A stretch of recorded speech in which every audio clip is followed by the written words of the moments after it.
আসসালামু আলাইকুম।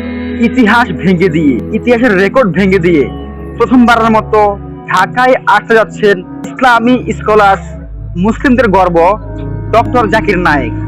আমি বলবো বাংলাদেশে ইন্টারিমের আমাদের এই অন্তর্বর্তীকালীন সরকারের এটা সবচেয়ে বড় একটা সফলতা। কারণ এর আগে বাংলাদেশের কোনো গভর্নমেন্ট কখনো এই জাকির নায়েককে আনতে পারেননি।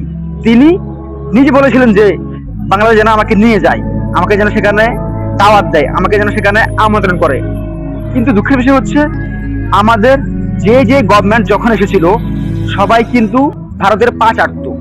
ভারতের পা চাটার কারণে তারা কেউ জাকির নায়েককে আমাদের দেশে আনতে পারেনি, মানে বাংলাদেশে তিনি আমন্ত্রিত হননি।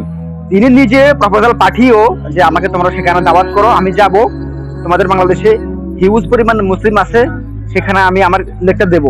কিন্তু দুঃখের বিষয় ছিল এতগুলো বছর, অলমোস্ট 55 ইয়ার্স তিনি আমাদের দেশে আসতে পারেন নাই।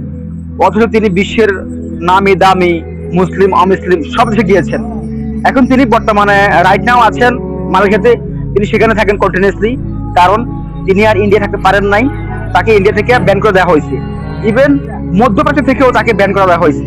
এটা আমাদের দুঃখের বিষয়। একটা বিষয় আমি বলবো, এর আগে একবার অবশ্যই জাকির নায়েক তিনি বাংলাদেশে যাওয়ার জন্য একটা প্ল্যান করছিলেন, কিন্তু তখন আমাদের কিছু হুজুর নামের কিছু মুজুর, কিছু আলেম, হ্যাঁ, তারা বলছিল যে এয়ারপোর্ট ঘেরাও করব যেন জাকির নায়েক বাংলাদেশে না ঢুকতে পারে। অবশ্যই সেটা এখন এই 2025 এসে এখন সেই হুজুররা এখন অনেকটাই সভ্য হয়েছে, বা তারা অনেকটাই এখন বুঝে রয়েছে। আগে তো ছিল অবুঝ, আগে তো ছিল এক গোয়া, তারা কিছুই বুঝতো না। এখন অবশ্যই অনেক কিছু বুঝে যে আসলে জাকির নায়েক আমাদের মুসলিম উম্মার জন্য কত বড় আল্লাহ তাআলার রহমত। এখন তারা তাকে বুঝতে পারছে, তারা এখন তাকে রিসিভ করতে যাবে, তাও কি ফুলের মালা নিয়ে। এটাই হচ্ছে আমাদের অর্জন। এমন বাংলাদেশে আমরা চেয়েছিলাম।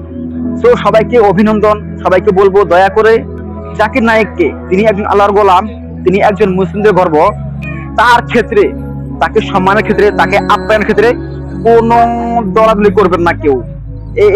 এই দলের আকিদার এমন আকিদার এমন যেন না হয়, তাকে যেন একজন মুসলিম হিসেবে তাকে সম্মান দেওয়া হয়।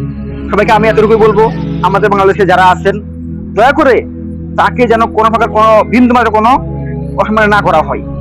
আসসালামু আলাইকুম রহমতুল্লাহ।